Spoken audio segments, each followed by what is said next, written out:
The Judge is, honestly, for Taurus, it's kind of like the ugly duckling that turned into a beautiful swan, because the concept Taurus did not pioneer. This is a gun that has existed before, and in particular it was Munitions International Laboratories in the 90s that made a gun called the Thunder. And it functionally was what the Taurus Judge is. In that guise, it was not a particularly successful design, and the company went defunct in 1998. Taurus revived this concept in 2006. Taurus Judge series revolvers were a surprise. I think they were a surprise for Taurus. Taurus had the idea to elongate the cylinder of a revolver and chamber it for the 410 bore shot shell. Now you'd think, well, didn't you just create a short-barreled shotgun? And the answer is no, because as long as the barrel's rifled, ATF still considers it a .45 Colt that, oh, by the way, can take 410 shot shells. The gun that became the Taurus Judge is really a phenomenon. It is probably one of the most produced firearms ever made by Taurus in Brazil.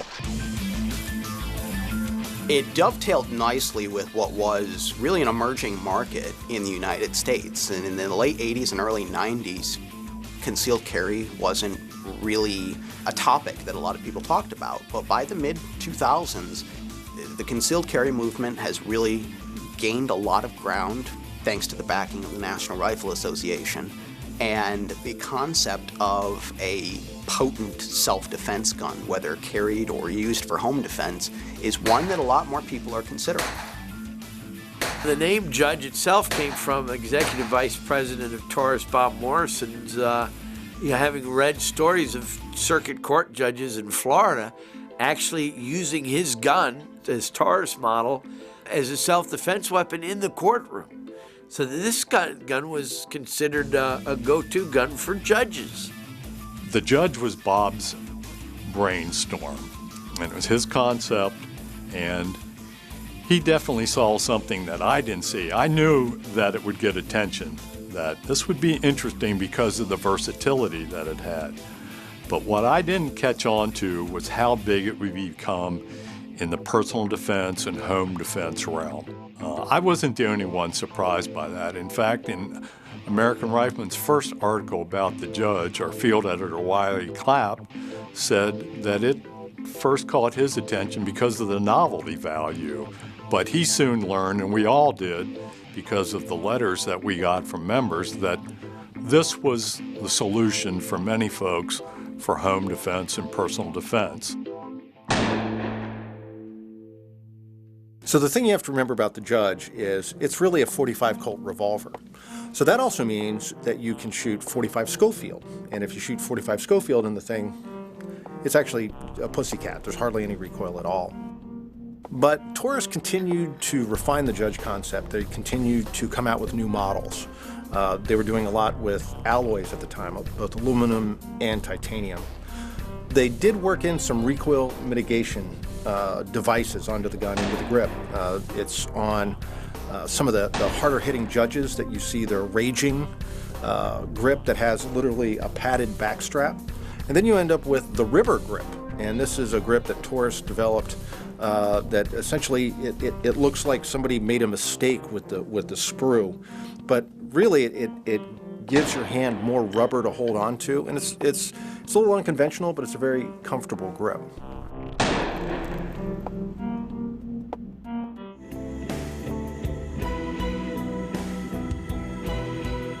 With most products, there's a seminal moment that launches it to greatness.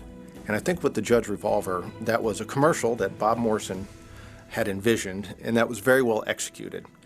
And for the personal defense role that he had in mind for this gun, he had a woman in a parking lot with her keys, and then there's a silhouette of these figures, ominous figures behind her. And a voice says, "Let's get her." Let's get her. And at that point, it cuts to an indoor range and 5 watermelons. 5 shots in under 2 seconds. New Judge, stiffer sentence. It's an incredibly effective and devastating, especially on fruit, demonstration of the power of the Judge revolver. And I think that commercial, probably more than anything else, launched the Judge and fixed in the minds of the shooting public what this gun could be used for.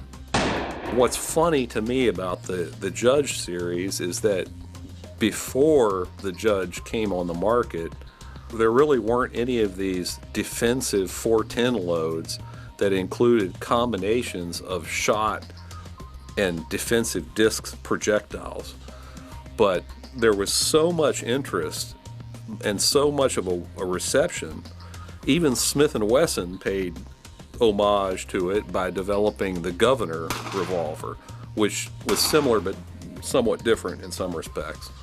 But the Judge series proved that the idea was something that a lot of people were interested in, and so Taurus began to proliferate it with different versions. As time went on, more and more Judge models would be introduced. Initially, it was in a 2.5-inch chambering for the 410, so you had a cylinder that would allow the shot shell to open up. That's the other thing that you have to remember about shotgun shells. You know, it's not like a pistol cartridge. You actually have to have room in the cylinder for the crimp to expand and still rotate the cylinder. So even though it's chambered initially for a 2.5-inch 410 shot shell, you need a little more room. Then the next step in the Judge was to expand this thing to a 3-inch shot shell. And that is a particularly devastating payload of shot once you get that extra 1/2 inch, because you have to have a certain amount of room in the shell for the gunpowder. Then you have the wad and then the crimp. But adding that extra 1/2 inch allowed sometimes 2 more buckshot pellets to be inserted into the cartridge. So more and more Judge models start coming. There is a stainless steel Judge. And then there is an alloy frame Judge, of course steel cylinder and barrel and all that, but it's a lightweight. There was a version called the Public Defender. Then there were versions that actually had polymer frames. The versatility of the Taurus Judge doesn't apply just to personal or home defense from other people. The benefit of the Judge's unique design is that you can put birdshot or snake shot shot shells within the gun, and all of a sudden now you've changed it from your home defense gun or your personal defense gun into a trail defense gun. So it is attractive in that it provides people with multiple avenues that aren't necessarily in the realm of what one would think in a concealed carry gun.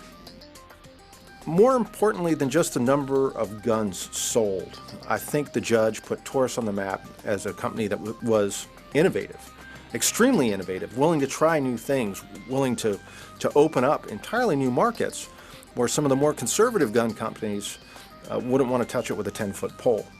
But once Taurus proved that there was a market for this thing, other companies had no choice but to jump on.